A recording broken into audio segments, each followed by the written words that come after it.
এই হাদিসটা খুব ভালো করে শোনেন। আল্লাহ রাব্বুল আলামিন বলেছেন হাদিসে কুদসি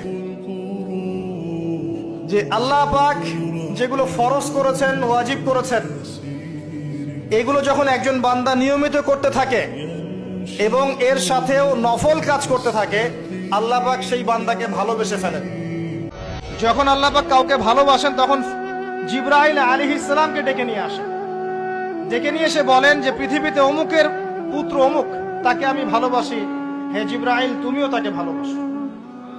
এরপর জিবরাইল আলাইহিস সালাম তাকে ভালোবাসতে থাকেন এবং অন্যান্য মালায়েকাদেরকে ডেকে জিবরাইল আলাইহিস সালাম বলেন, আল্লাহ অমুককে ভালোবাসেন, আমিও তাকে ভালোবাসি, তোমরা সবাই তাকে ভালোবাসো।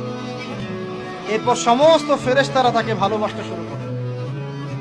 এরপর ফেরেশতা মণ্ডলী পৃথিবীতে আসেন, এসে দুনিয়াবাসীকে উদ্দেশ্য করে বলেন যে অমুকের পুত্র অমুককে আল্লাহ ভালোবাসেন, জিবরাইল ভালোবাসে, আমরা ভালোবাসি, তোমরা সবাই তাকে ভালোবাসো।